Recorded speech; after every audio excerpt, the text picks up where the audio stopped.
special episode of Fortress Comic News. It is our Avengers Endgame spoiler cast. I am one of your hosts, Chris, Boom, boom, boom. alongside the Oh, shit. musical maestro of Mike. Hey, all right. So we're doing a all Endgame, all spoiler episode. So if you've not seen Endgame, if you don't want it spoiled, I don't know what the hell you're doing here. Go watch it and then come back and listen to our sultry voices. This is All your right, one and only warning. because it's late at night on a Sunday, we're gonna jump right into it. Okay. So I'm just gonna start out. The movie is 3 hours long, but I'm pretty sure I can highlight the key points. All right, let's try to go through a recap, and we'll just give an assessment of each section of the movie. All right, so I'll call this like part one. Mm-hmm. Thanos gets his head chopped off.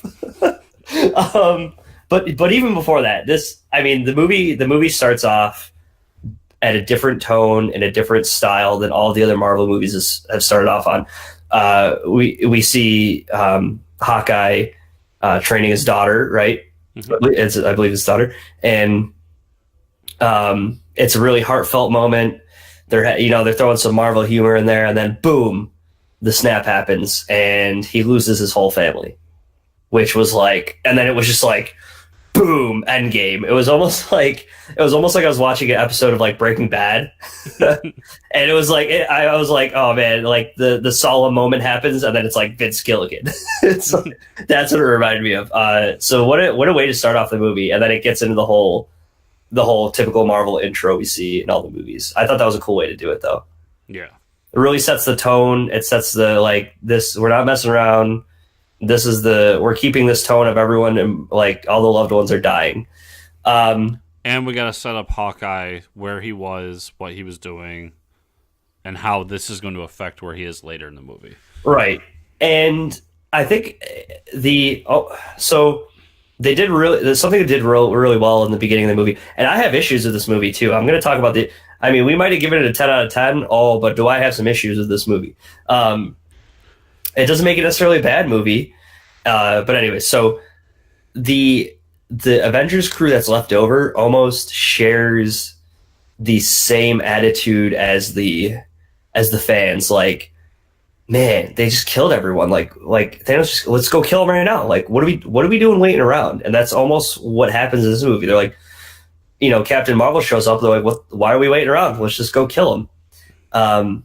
And somehow they track they want to get the gauntlet back. They're going to snap everybody back. So they realize that after he killed everyone, he snapped the gauntlet again. Well, they find out where he's staying. He's staying on a planet. He's severely injured in his casual attire, wearing his pajamas, farming. And they find out he used it again to destroy the stones. Well, when you use the Infinity Gauntlet to destroy the stones, apparently it takes a lot out of Thanos. He was very weakened. There's a little bit of questioning going on, and then Thor, in the heat of the moment, chops his head off. Yeah, and there's an important thing that happens there too that I want to point out. Now, There was always this discussion that Captain Marvel is going to show up and just kill Thanos. And that was it. That was done. That's it. And Right. I wanted to point this out. Captain Marvel isn't Superman. Yeah. And although she is very strong, you see even Thanos in a weakened state was almost pulling her off of him when Yeah. she's holding his arm. So I Right. thought that was a very important moment to emphasize that although Captain Marvel may be very strong and possibly the strongest person in the Marvel Universe in terms of heroes, that doesn't mean that she's just infallible and can do whatever she wants. Yep. So that kind of sets up the plot for the rest of the movie. I know from the trailers we thought, oh, it's either space travel or time travel. Well, they pretty much set it in stone that this would be a time travel movie. So that sets up the entire plot for the movie is that they need to now go back in time at each different point throughout the Marvel Cinematic Universe and grab the Infinity Stones when they're in their most vulnerable state, get the Infinity Stones back, and then snap their fingers. So basically, part one ends when Thanos' head gets chopped off. Right. Then we fast forward 5 years. 5 years, and and I like how they slowed it down to the screen comes up. It's like 5, and people are like months, weeks, yeah, and it's like years. It's like holy shit.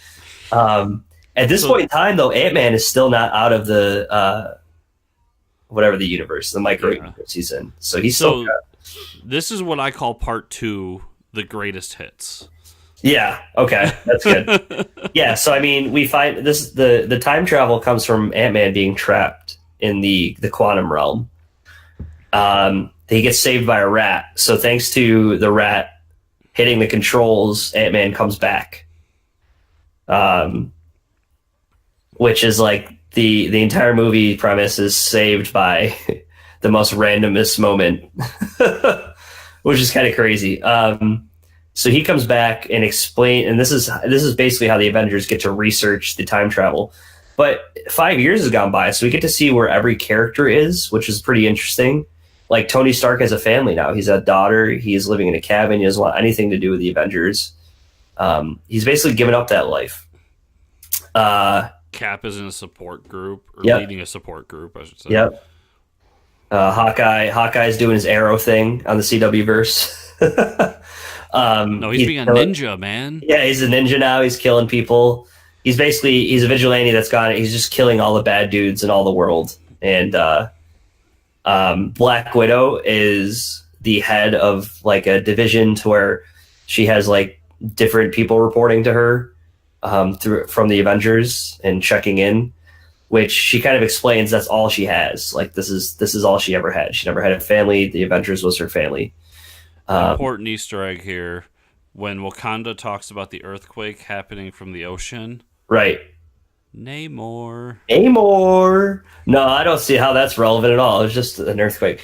Yeah, so when they're checking in with Black Widow, we get the whole earthquake, tectonic plates shifting. It's like, nah, Neymar's just benching. It's his bench day. Like, So, although I think that Namor still belongs to Universal, I think that was a hint towards Namor, if not just an Easter egg, right. because that's how Namor attacked Wakanda at one point in Avengers. So, yeah, but I was super excited about that moment. Yeah, I figured you would like that. So yeah, and then the Hulk. I think the Hulk was the best part, right? So the Hulk. He figured that he was the strongest in his Hulk form, but he was also weakened by the way he can't comprehend or make intelligent decisions. So he kind of morphs himself to be the Hulk, but also have the extreme intelligence of Bruce Banner. Professor Hulk is the best. Yeah, Professor Hulk, and it's he's taking photos with the kids, he's having fun with it. So that was a pretty cool part to see of the movie. So a little bit of hand waving here and there. They get to convince Tony Stark to help them with the time travel. So boom, they're ready. They got to go back in time. They're going to grab all the greatest hits of where the Infinity Stones are. So help me out with where they go back in time. The first one we see is the original Avengers movie. So they're gonna go back in time. They figure out a whole plan. They're gonna go back in time, grab all the stones, and they go to the first Avengers movie. They get the scepter Tesseract? from Loki. Yeah. The Tesseract. I want to point out that there's a lot of hints towards Secret Empire in this. That's right. I brought up Secret Empire twice. Mm-hmm. And when Cap looks at the guy and goes, "Hail Hydra." Yeah, so let's talk about that. So they go back to the first Avengers movie, and then we start seeing interactions with like of movies that we loved. So he's in an elevator again, like in Civil War, right? And this time he gets on the elevator instead of all the dudes getting on the elevator with him. And they're all these. He didn't know at the time, but they're all the Shield people working for Hydra. And he's like, shit, I got to get this. How do I get this scepter? So he's like, the commanding officer told me to take care of it. They're like, no, we got this, Cap. And he's like, I got it. And then he's like, Hail Hydra. And you're like, oh, dude, that's awesome. And he walks away with it. It's so cool. Yeah. But then he runs into young Captain America. And Chris must have been like jumping in his seat because we get a fight scene with the two. And the best interaction, I think, in the whole movie is when young Cap is like, I can do this all day. And old Cap's like, I know. It's like so good. So, actually, I want to rewind 1 second. Mm-hmm. There's an important moment that happens right before they go back in time. Yeah. Where Cap says, actually, I think it's when they go to get Thanos, where Cap swears and says, "Let's go get this son of a bitch." Right. So that happens, and this just kind of proves that Cap's kind of like mellowed out over this 5 years. Hmm. There's this ongoing joke about with Ant-Man about Captain America's ass, Yeah. Oh and yeah. he goes, it's he has this joke where like that's America's ass, and it was this amazing moment where old Cap wins, and he looks down and goes, that is America's ass. Yeah, they're talking I about just loved the it new so costume. much. He's like, that old costume did nothing for your ass. It's so good.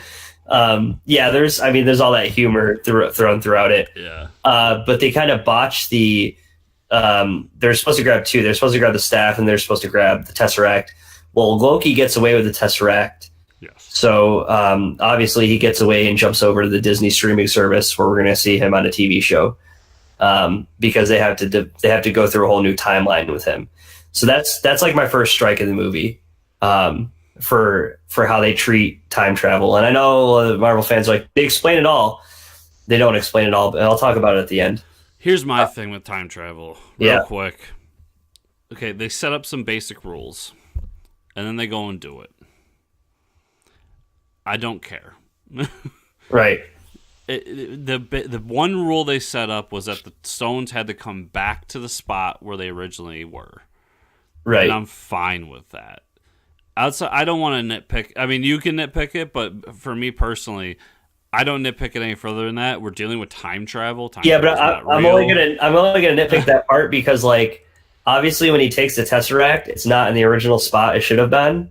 But then they go even further back in time and grab it from the 1970s, which was like, you just set up these rules for the stones, but obviously the one with Loki is in a different area, which broke the rule. But then I don't know. Anyway, so because Loki gets away, they have to go back to the 1970s. So you get Cap and Tony Stark traveling back there. They also have to grab some Pym particles, right? In that era, so they had to get some Hank Pym particles to get back, because they use those to travel through time. So you get this really cool conversation with Tony and his dad, before he steals it from the lab, which is pretty cool.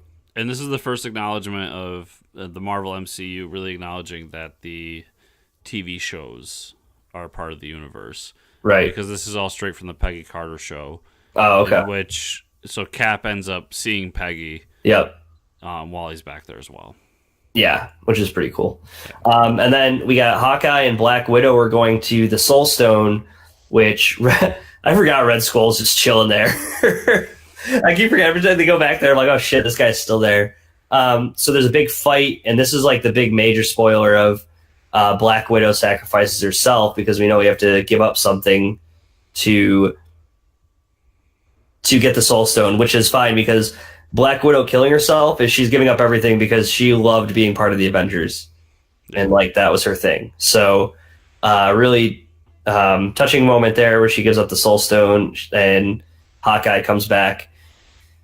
And then so when they go back to the original Avengers movie, the Hulk goes to grab the eye of Agamotto, and the Ancient One is protecting it, right? Yes. That's where we get the whole description of like, okay, well, if you steal the Infinity Stones, you got to come and bring them back to a certain point in time. Which, yeah, that makes sense. So yeah, it's basically they set it up that this is string theory, right? A very basic string theory. So, and then they have the conversation like, Smart Hulk goes to convince the Ancient One that they need the eye because they're going to save the universe. Which this conversation probably bothered me the most out of all of them. He kind of explains to her that Doctor Strange let Thanos snap his fingers because he basically said it was like the only way, like 1 out of 15 million, odds. This was the only path that they could choose. She kind of agrees with like the Hulk and is like, yeah, here, take the stone. Doctor Strange is like the best of all of us, which is like, how does she already know? Because if you watch the Doctor Strange movie, she's not very convinced that he's good enough to take up the mantle, right? But the Ancient One can see past, present, and future. So although she's not convinced he can take the mantle of Sorcerer Supreme in Doctor Strange, she still acknowledges that he is one day going to be the greatest of us all. Okay. So that was the reasoning. Because remember that stone is the time stone, so she I can just see. I didn't see her coming to that reasoning in the Doctor Strange movie was what confused me. That I don't know. She was just she was convinced so easily. They get the time stone. And I think that's all of them, right? Did I miss one? Oh, it's the Thor one. Thor, yes. Thor and Rocket Raccoon team up, and we didn't even address the fact that it's now your this is beer belly Thor, who's which is the greatest part of this yeah. movie. Yeah, we didn't even touch on that. It's beer belly Thor, and it's kind of sad. He's turned into like a raging alcoholic because he killed Thanos, and then he basically lost his purpose after that. Like he didn't. So he created a new Asgard, which is like a town in like Finland or the Netherlands, where all the remaining people from Asgard live in like a fishing village, and he just sits there and plays video games all day and drinks beer, which we can all relate to that, I think. Which so I forget who was playing Fortnite. But when the kid starts yelling at him and Thor grabs the mic and starts like insulting this kid. Yeah. Oh, so good. Everything with Thor in this movie was fantastic. Yeah, so they travel to... He gets to see his mother again, which is a touching moment because we all know his mom dies. And all these characters, like during all these flashbacks, I mean, Robert Redford came in and shot more scenes. I mean, you got Natalie Portman back shooting scenes in Asgard. Like, all these characters are coming back that, you know, nobody had any idea was happening. So that was pretty cool to see all this going through all the original movies. Yeah, I mean, it was great. So they get all the stones. Oh, I completely forgot. War Machine and Nebula go to, was it like Mogul or I can't remember. No, you're thinking of a different, but it was the first Guardians of the Galaxy planet. Yeah. Where they grab, I think it's the Power Stone. So they're kind of like hiding while Star-Lord does his like bow, bow, bow, bow, bow, like dance, and they're kind of like hiding behind a rock. Like, this is the guy. Like, he's an idiot. And so they knock him out and grab the stone. So here, in all this happening, we're still trying to develop a main arcing villain for the whole movie. Well, come to find out, Nebula is a little different than all the other Avengers. She's helping them now, but the issue is she has like a shared consciousness. She's like an android. So it's almost like an artificial consciousness, I guess, which is kind of cool.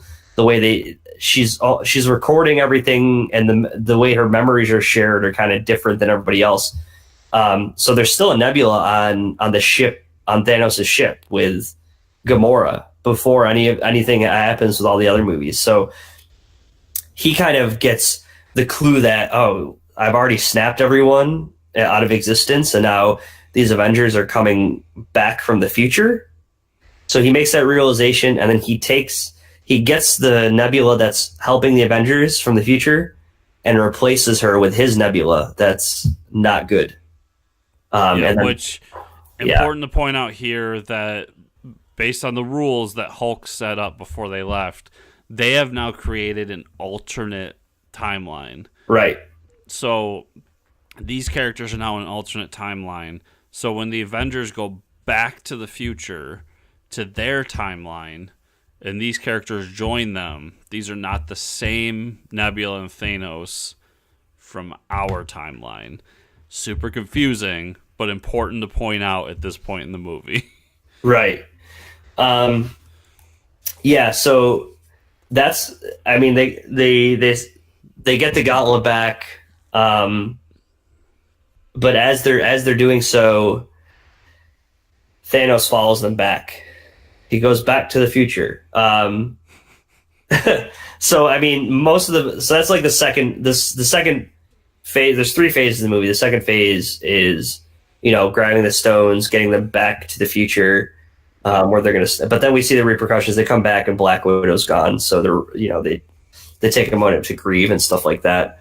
So then they do it. You know, they get the gauntlet. The Hulk agrees to wear it, which is a pretty cool scene where you see the Hulk wearing it. Yep. And then he snaps it.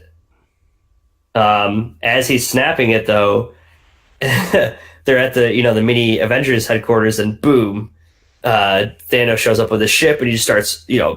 The one thing I do like about this movie is nobody hesitates. There isn't like, oh, should we go kill Thanos? Oh, I don't know. Let's wait an hour and a half. It's like, Thanos shows up. Should we fire? I don't know. The whole like Star Wars thing of like powering up the laser cannon. It's like, okay, laser cannon at 85%. No, like Thanos shows up, and it's like, okay, fire every missile that we have, kill them all. Which I can appreciate that. I really appreciated that. Yeah. Yeah, so they show up, everybody's blown up, and Thanos comes down with this giant like fucking meat cleaver. He's like, he just got done cutting himself a ham sandwich, and he's like, yeah, I might as well borrow this from the kitchen and jump down out of the planet and kill some people with it. So he's down there, and he's like, okay, everybody, go get me the gauntlet, and I'm just gonna chill here. So we forgot to point out too, when Yeah. Thor was in the past, he picked up Mjolnir again. Yes. Oh, yeah, he did. Yeah, so he's staying there before he leaves, and you're like, oh, he's reaching for Mjolnir. So he grabs that. So they recover from the rubble. Hawkeye has the gauntlet, and then the Trinity go to greet Thanos and just beat the shit out of him. So you get this epic fight between Thanos, Cap, Iron Man, and Thor. And Thor's wielding, two weapons. He's got Mjolnir and what is it? Stormbreaker, which is awesome. And you get Iron Man's ready to fight and Cap, so they're just fighting Thanos. And dude, this is the part for me where the theater was cheering. The theater was, we get the awesome moment where Thor is knocked down, and you see Mjolnir fly past, and who grabs it, dude? Cap. Cap is wielding Thor's hammer, dude. How does he know how to control the lightning? Nobody cares. Nobody cares how he knows. He just does it. It's like, just do it, man. You got Mjolnir, just fucking hit. Because he's worthy. Yeah. So he's worthy now. It was an epic moment. He's got the shield in one hand, Mjolnir. I mean, that right there is like all my money. You got it all. Like, that's so much fan service. I loved it. That was hands down like my favorite part of the movie. Yeah. Down to like how the fight coordination, the Right. special effect, everything about that scene. It was like they spent so much time just being like, this is going to be the part where everyone flips their shit. Yeah. It needs to be right. And then they get, obviously Thanos puts a beating to them, but you forget they snap their fingers, so everybody's back, and you hear on your left on Cap, which we know who that is, Falcon from like Winter Soldier when he's sprinting past him, and then we see all those portals open up from the magic users, and everybody comes through. We got Wakanda, we get Spider-Man's back with the iron spider suit, is that what it's called? And we got everyone, dude. Guardians. The Guardians are back. Drax. You get Groot and Rocket are with each other again, which is awesome to see. Basically, everybody was snapped. And Yeah. that's an important distinction. Everybody that was snapped out of existence is back. Right, because I was going to say Mr. Miracle. Vision isn't back, but we get an awesome scene where Scarlet Witch redeems her character. I think it was awesome.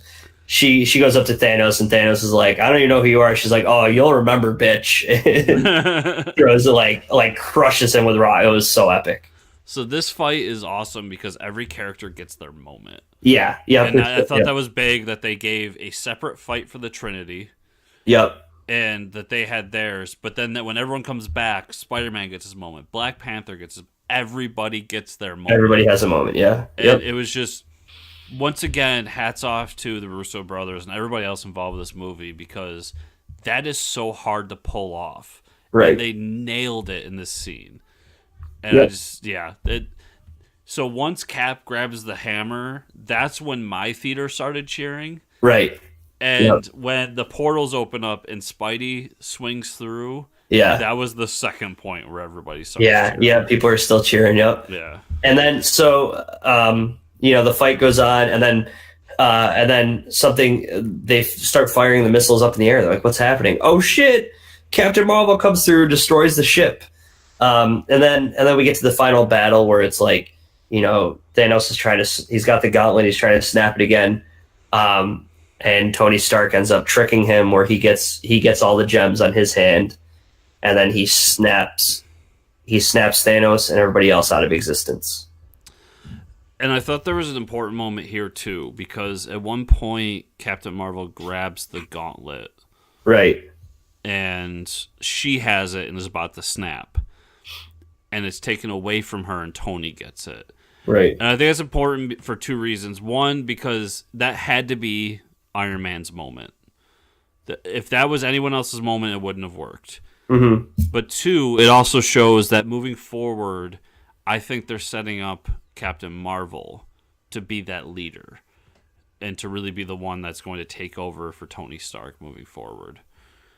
But yeah, that was a big moment, especially the aftermath, as I'm sure we'll talk about. Yeah, so then lo and behold, Tony Stark dies. And you get that kind of like what happened with Spider-Man dying. Spider-Man is there sitting with him while he dies. Dude, my theater was like people were ugly crying in my theater, like blowing their nose, like hysterical, like the most, like more than Passion of the Christ. Like when I was a kid, we went and saw Passion of the Christ. People were sobbing. It was like, don't you know this is going to happen to Jesus? Like, all of you read the Bible. Like this is nothing new. Like as a kid, I was like, yeah, he's on the cross, like he's dead. But this is like, I didn't know Tony Stark was going to. People are bawling their eyes out, and yeah, it was. I mean, it was well deserved. I mean, it was 12 years of movies, and all this and sacrificed himself. It was well deserved. It was well shot. It was well done. Yep. I felt like everybody kept saying, "Oh, everybody's going to die. We're going to have all new characters." Blah blah blah. We don't get that, but I knew in my heart that Tony had to die. Yep. That had to happen for the MCU to move forward. So I had a feeling he was going to die in this movie. Yep.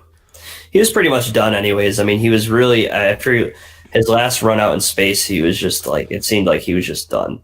Yeah. Well, him and Chris Evans are done as the characters. So yeah, I just mean the way they were writing his character at the beginning of the movie. Yeah. Like pretty much done with the Avengers. Like he had some good reasoning. He's like, we haven't done any good. We suck at what we do. Yeah, so that kind of moves us into phase 4 of the movie, which is like the Tony Stark funeral moment. And then they've got to bring back all these stones. This is what I like to call the Lord of the Rings 20 endings moment. Yeah, right, exactly. So we're getting all these characters wrapped up, and it's kind of like tying up how these characters are going to continue, or at least the mantle of the characters. So then we're like, okay, well, everybody's wondering what's going to happen with Cap. So Cap, obviously chooses to be the one to bring all the gems back. This will be the moment where I start bawling. Yeah.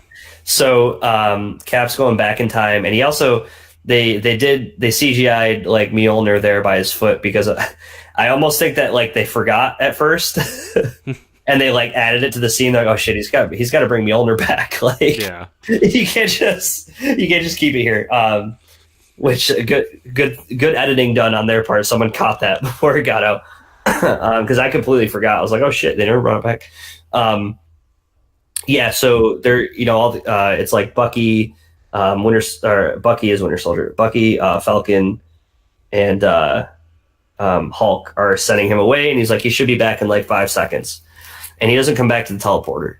And they look over at a bench, and there's an old man sitting there, and it's like, no way. So what Captain America decides to do is he goes back in time. Yeah, he drops all the Infinity Stones off and everything, but he decides to spend his life with Peggy Carter, which is like what we always wanted for the character. He couldn't let her go, so he gets, that's his ending, which is so perfect. I mean, yeah. They even say in the beginning of the movie, "I met the love of my life right before I was frozen." Right. So him getting to go back, be with Peggy, live a life with Peggy, was just the way that character deserved to go out. And when he gets back and he has that whole conversation with Sam, and my only kind of gripe here is I didn't think they set up the relationship between him and Sam as much over the past couple of movies. To hand him the shield. And he hands the shield over to Sam. Yeah. Once again, Secret Empire. Right. Prior to Secret Empire, this is pretty much what happened. Was the Super Soldier Serum is out of Cap. He's an old man. He hands the shield over to Sam. his oldest friend in the world, outside of Bucky, who was gone for 80 years. Sorry, Bucky, you got replaced, bro. Um, I love this moment because we get that old man Cap. He gets that amazing exit, and he gets to pass over the shield to somebody else. Mm-hmm. Like I said, my only gripe is I wish it was Bucky because I thought they set up that friendship to be the one that should have happened. But that's a small gripe. Well, I mean, we are getting the Falcon. It's weird because he's getting the shield, but it's still the Falcon and Winter Soldier show. So, like, maybe Falcon doesn't use the shield, or he gives it to Bucky to use. I don't know. Or maybe So I have two theories here. One is that this is a in between show. Okay. Like it happens somewhere in the like after Civil War, but before Infinity War. Okay. Or this is a shake-up, and they announce it as Winter Soldier and Falcon, but it's really Captain America and Bucky. Yeah, which would be crazy. Yeah. Which the only thing for me was like when Captain America goes back in time, isn't there still Captain America like trapped in the ice? Yes. So is there when Captain America's old man, is there now two Captain Americas? Or does Captain America never get found in the ice? He's still trapped in the ice? No. So my thought on that is that the Captain America of the present goes back in the past, lives with Peggy Carter. Right. And he lives on the sidelines while everything is happening. So Cap is still frozen in the ice, he's still thawed from the ice, and he still goes through all those things. But the Cap that's now old, that's his past. Uh-huh. Uh-huh. That's why they kind of do that whole thing where like your past is your future, but your future is your past, and like they kind of really quickly explain all this away.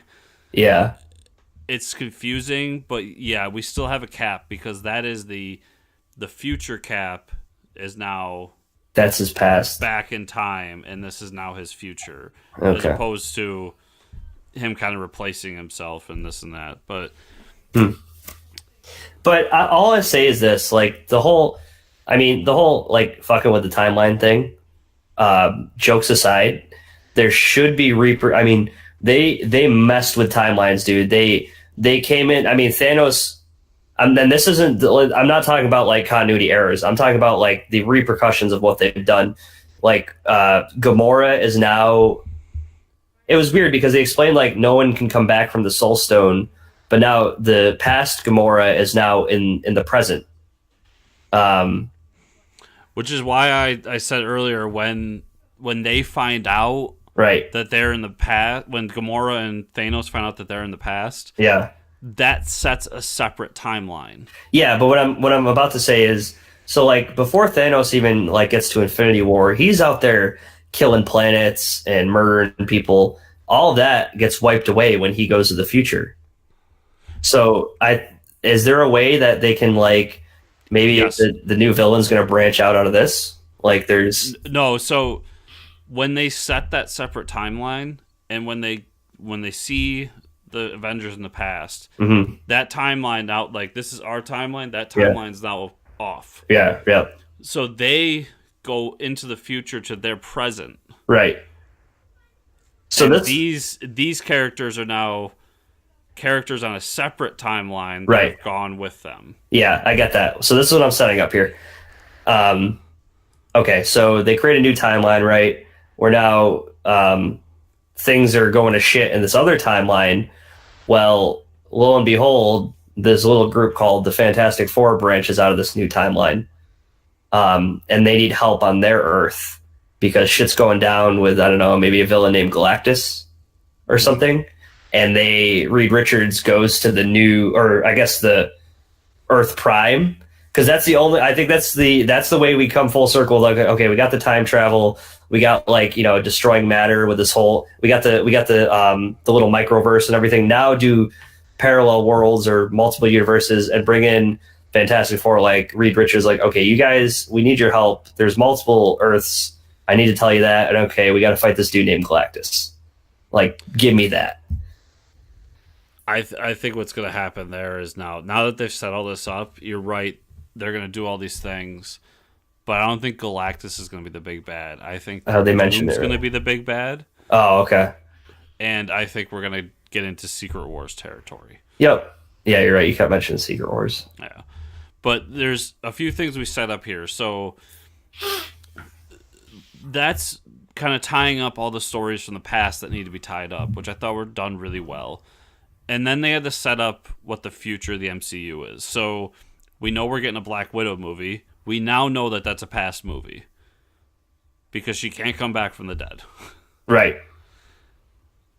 Yeah. We now have Thor riding with the Guardians of the Galaxy. And by the way, shout out to Colin Bunn. Yeah. Because Thor says, as Guardians of the Galaxy. Right. Yep. We now kind of have who our new Avengers are going to be. We have Cap. We have Bucky. We know that there's other suits out there for Iron Man. So we can do another Iron Man, whether it's a female Iron Man or... Well, that gets teased, right, in the end credits. Yeah. So that's I actually left the theater before that. There wasn't an end credit scene, but they had the noise of like hammering metal. Yep. And that was what the sound of Tony Stark creating his first Iron Man suit. Mm-hmm. And they also showed, well, actually, I'm going to give credit to Patrick for bringing this up, our first ever guest on the show. If you remember, there's a little like thing between Tony Stark and his daughter where he says, "I love you 3000." Mm-hmm. And I don't know if you ever read the Iron Man 3000 series. I didn't. But I believe that's his daughter taking up the mantle. So I don't think it was out of, complete randomness that she said, "I love you 3000," and then becomes Iron Man 3000 or whatever they call her. But that could be what they're going to do forward. Possibly. Pretty cool. How old was she in the movie? Oh, I don't know. She was a really young She kid. had to have been like preteen, right? Yeah. Yeah, she was like, she had to be like 5 years old. So yeah, I mean that could be them just saying, "We'll set this up, but we're gonna let Iron Man sit for a little bit." Mm-hmm.